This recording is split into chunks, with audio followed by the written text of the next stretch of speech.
There was a time when Earth did not belong to just one kind of human. 50,000 years ago, you might have found people who looked almost like us. But not exactly.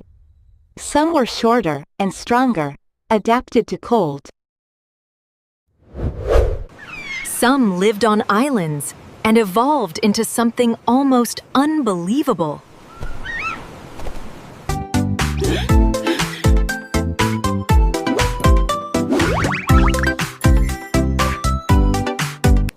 And then there was us, Homo sapiens.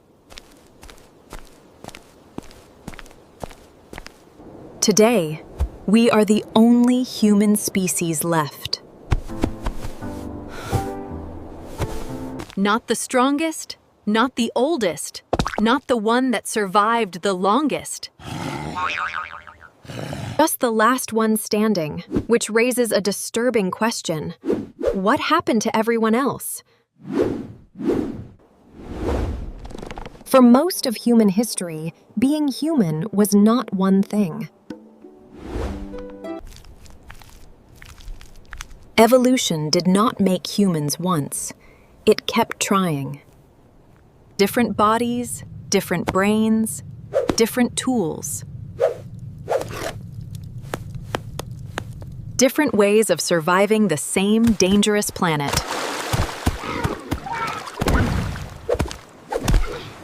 Not the strongest, not the oldest, not the one that survived the longest. There was no single moment when the world simply chose Homo sapiens. No single battle, no single disaster, no clean ending. Instead, the story looks more like a slow disappearance. Small populations breaking apart. Climate changing faster than bodies could adapt. Food disappearing. New competitors arriving. Groups mixing, groups dying, and sometimes, maybe plain bad luck. The first human species you have to understand is Homo erectus. Homo erectus was not some failed experiment. In some ways, they were one of the most successful humans who ever lived. They appeared long before us, around 2 million years ago. They had bodies that looked much more modern than earlier human relatives. Long legs, shorter arms, a body built for walking and running across open land. They were likely among the first humans to spread far beyond Africa, reaching parts of Asia, and surviving for an almost ridiculous amount of time. Longer than Homo sapiens has existed, much longer. If our species feels permanent, Homo erectus should make us nervous. Because they lasted for well over 1 million years and still vanished. By then, the world had changed. Other human species existed.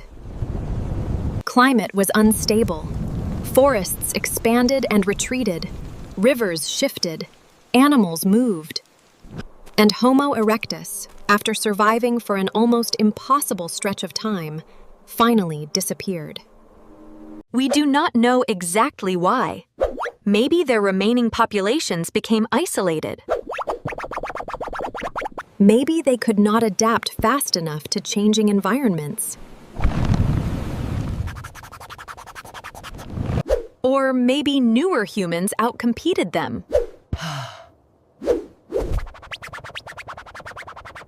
But their extinction teaches one lesson early. Surviving for a long time does not mean surviving forever. Then there were the Neanderthals, the human species people think they know. For a long time, they were treated like brutish cave people. By then, the world had changed. Other human species existed. Neanderthals were not failed humans. They were a different answer to the same problem.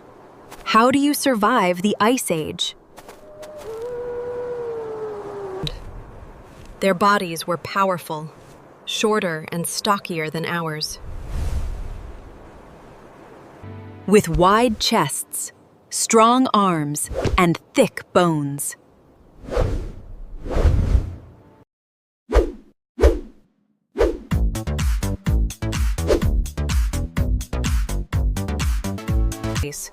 They were built for cold environments, where bodies lost heat quickly and food could be hard to find.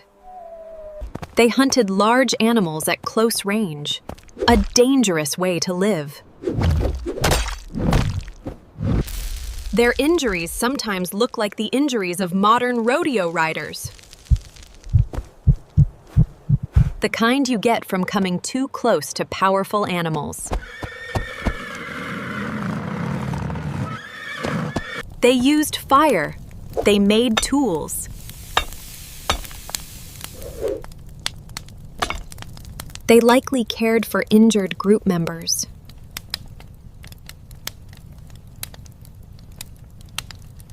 They may have used pigments and ornaments.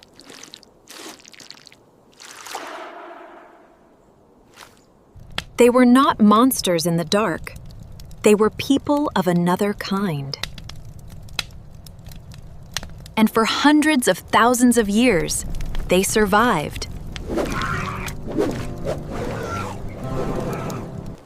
Then Homo sapiens began moving into their world. And after around 40,000 years ago, the physical evidence of Neanderthals disappears. Biologically, as a living human species, they were gone. But the question is, why? The old answer was simple. We arrived, we were smarter, we destroyed them. But the real answer is probably not that clean. Neanderthals lived in small, scattered populations. That is dangerous. Small groups can vanish from ordinary disasters. A bad winter, a failed hunt, a disease, a birth rate slightly too low for too long. Ancient DNA suggests some late Neanderthal groups had low genetic diversity, meaning they may have already been vulnerable before Homo sapiens became a serious factor. Climate also kept shifting. Cold phases, warmer phases, changing animals, changing plants, changing landscapes. Imagine trying to survive when the world you understand keeps rearranging itself. Then add another human species entering the same territories. A species with wider social networks, long-distance exchange, possibly faster innovation. Maybe better ways of connecting groups across space.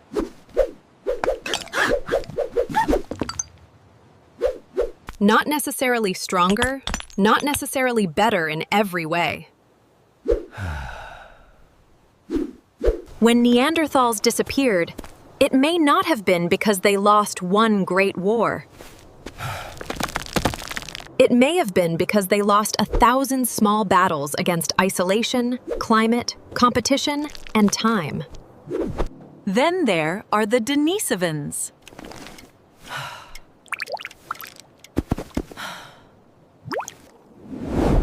And Denisovans are strange because they are almost like ghosts. For Neanderthals, we have skulls, bones, tools, burials. For Denisovans, The story began with a tiny finger bone found in a Siberian cave.